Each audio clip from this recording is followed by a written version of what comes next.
Olá, tudo bem? É um prazer ter você aqui no meu canal, no nosso canal, eu posso dizer assim. Meu agradecimento é a você que tem atendido o nosso pedido, o nosso clamor e já se inscreveu aqui. Essa família está crescendo a cada dia e eu louvo o nome do Senhor por isso. Se você ainda não se inscreveu, por favor, se inscreva e venha fazer parte da família do canal do Pastor José Luiz Camargo. Vai ser uma alegria receber você. Então, no vídeo de hoje eu quero compartilhar uma segunda ministração baseada no texto de Josué, que faz parte do vídeo anterior, quando falei sobre o Deus de promessas. Eu quero que você fique aí, não saia, vá comigo até o final, porque o Espírito Santo vai falar contigo. E lógico, não apenas assista ao vídeo, mas deixe o seu like, comenta e compartilha para o YouTube entender que a gente está produzindo algo excelente e sugerir a outras pessoas. Graças ao Senhor, esses vídeos, essas ministrações têm chegado a muitas pessoas e a gente se alegra com isso. A gente glorifica ao Senhor por isso. Então, chama a vinheta para nós.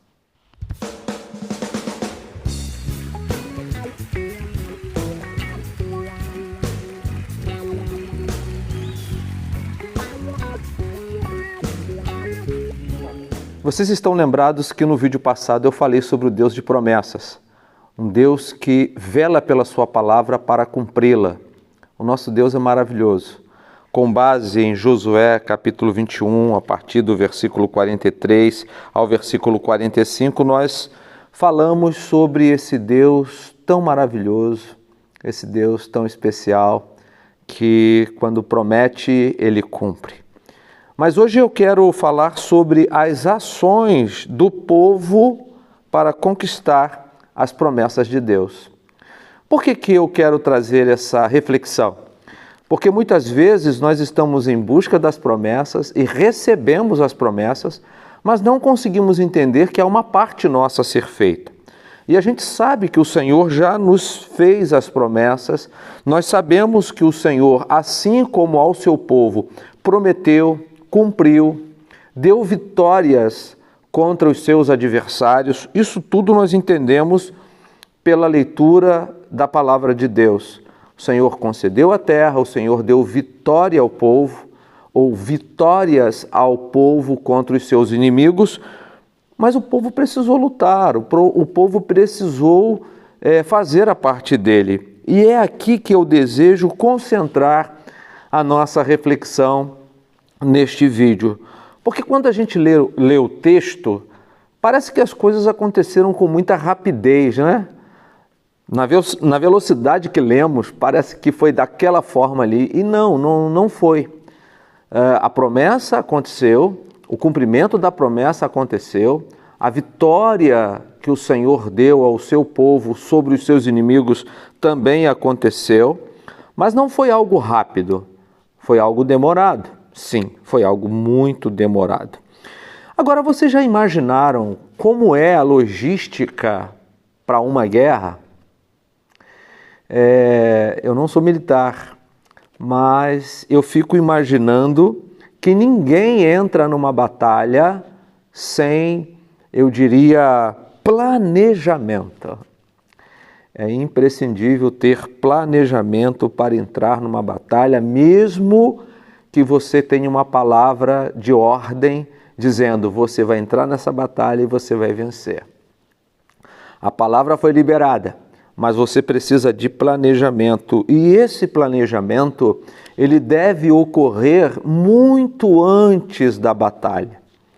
Aliás, há estudiosos que afirmam que o planejamento para uma guerra pode levar mais tempo do que a própria guerra. E quando vamos a Lucas, capítulo 14, versículo 31, o texto diz assim: ou qual é o rei que, indo à guerra a pelejar contra outro rei, não se assenta primeiro a tomar conselho sobre se com 10.000 pode sair ao encontro do que vem contra ele com 20.000? O texto está nos falando sobre a importância de planejamento, né? E quem falha em planejar, planeja falhar. Numa guerra, a logística para uma guerra, né, eu penso sempre que é preciso ter um cálculo preciso, aproximadamente, sempre colocando isso para mais, porque vai precisar armazenar comida, água, e comida e água suficientes, né? Vai precisar ter um armamento muito especial e uma quantidade de armas e munições, porque aquela batalha pode durar um tempo enorme. É por isso que eu disse um pouquinho lá atrás que muitas vezes o planejamento para uma batalha acontece antes dela, e esse planejamento leva mais tempo acontecendo do que a própria guerra. Isso pode acontecer. Então é preciso ter planejamento, é preciso ter uma logística. Além do planejamento, além da logística, você precisa de estratégias para cada batalhão, porque um grande exército ele é formado por diversos regimentos, eu poderia dizer assim. Essa palavra me ocorre agora. Eu sou leigo no assunto, mas talvez muitos regimentos componham um exército inteiro. Assim como uma guerra é composta de muitas batalhas, há pessoas que entendem muitas vezes que por terem perdido uma batalha ou duas batalhas, elas perderam a guerra. E não é assim. Você não deve desanimar, porque uma guerra é composta de muitas batalhas, né? E é impressionante pensarmos que nas estratégias estabelecidas para os batalhões, eles precisam ter, ou para os regimentos, é preciso que eles entendam como eles vão sair para ajudar aquele outro grupo que está destacado, caso esteja passando por algum tipo de necessidade. Aliás, o planejamento para uma guerra, a logística para uma guerra, também deve prever o tratamento para aqueles que foram feridos. Remédio, atenção, cuidado, não é tão simples, não é tão fácil. E também exige daqueles que estão envolvidos paciência e ânimo, porque uma guerra, como disse, é um conjunto de várias batalhas. Você não deve desistir caso esteja numa guerra e, quem sabe, perdeu alguma batalha. O adversário logrou êxito. Você deve estar em Deus, permanecer no Senhor, procurar ver a logística, as estratégias, saber se porventura você está com água e alimento espiritual, ou água e alimento que são espirituais para as nossas vidas, né? Para as nossas almas, e saber se está tudo sob controle para que você possa suportar em Deus todas as ofensivas do adversário e vencer as demais batalhas e, portanto, em nome de Jesus, vencer a própria guerra. Logo, se a gente imagina que uma guerra é composta por várias batalhas, se é que eu posso dizer assim, você precisa de paciência, você precisa de ânimo e você precisa de inteligência e precisa colocar tudo isso à disposição do Senhor, ou pedir que o Senhor lhe dê essa condição para você vencer em nome dele. Sabe, irmãos, às vezes o que nos falta para tomarmos posse da palavra profética, ou por que não dizer das promessas de Deus, não são necessariamente as promessas do Senhor, porque as promessas de Deus já nos foram feitas. Muitas vezes o que falta é a nossa parte nisso. Nós não fazemos a nossa parte, ou a parte que nos cabe, como deveríamos fazer. Às vezes nos falta planejamento, nos falta armazenamento de comida, água, nos falta o armazenamento também de armas espirituais e munições espirituais, né? Muitas vezes não sabemos como lidar com as armas que o Senhor colocou em nossas mãos.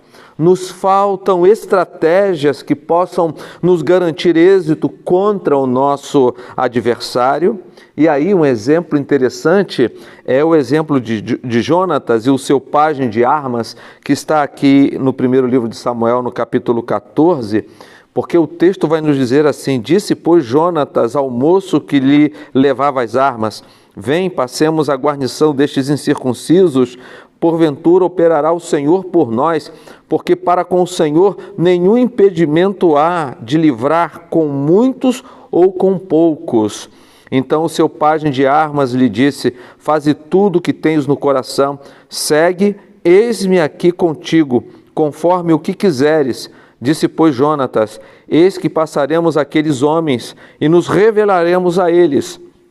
Se nos disserem assim: parai até que cheguemos a vós, então ficaremos no nosso lugar e não subiremos a eles. Porém, se disserem: subi a nós, então subiremos, pois o Senhor os tem entregado nas nossas mãos. E isto nos será por sinal. Esse texto é interessante, o final da história nós conhecemos. Deus deu vitória a Jonatas e ao seu pajem de armas, mas ele estabeleceu uma estratégia muito bem definida e esperou o sinal, Esperou que aquela prova com Deus pudesse acontecer e Deus lhe deu vitória. Que estratégia excelente! Jonatas estabeleceu isso diante de Deus e é o que nós devemos fazer. Quando ele estabeleceu aquele propósito, ele e o seu pajem de armas, diante do Senhor, eles estavam diante de um grupo de soldados adversários e ele entendeu pela palavra do Senhor que deveria partir para dentro deles. Jonatas não pensou duas vezes. Ele e o seu pajem de armas partiram para dentro daqueles inimigos e os derrotaram sem medo. Então, muitas vezes nos falta estratégia, nos falta remédio, nos falta atenção, nos falta inteligência, nos faltam os cuidados que são importantes até para cuidarmos daqueles que estão feridos, nos falta paciência, nos falta ânimo e, como disse e repito, nos falta inteligência. Então, irmãos, Deus já liberou sobre nós uma palavra profética. Deus já liberou sobre nós a sua palavra, onde há a verdade a respeito da nossa vida e daquilo que Ele quer para nós. Deus nos prometeu e Ele vai cumprir. Já temos as suas promessas, porém, nós precisamos viver sob princípios para alcançarmos então o cumprimento das promessas do Senhor.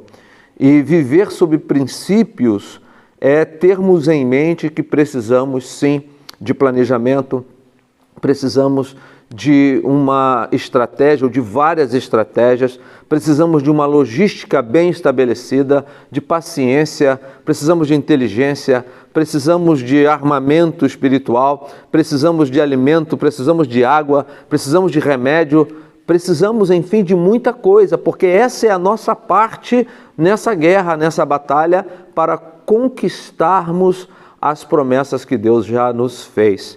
Às vezes, estamos muito acomodados, dizendo: Deus me prometeu, Deus falou isso e Deus falou aquilo. É verdade, mas estamos esperando que as coisas caiam do céu em nosso colo. E não é assim. Há uma parte a ser feita. Deus prometeu ao seu povo e cumpriu. Deus deu vitória ao seu povo contra o seu inimigo. Mas o povo precisou lutar contra os seus inimigos para conquistar a promessa que fora feita a ele desde lá do Egito. Eu quero sim que Deus ministre ao teu coração com poder e autoridade para que você entenda que temos as promessas do Senhor e elas se cumprirão, mas você precisa fazer a sua parte, em nome de Jesus.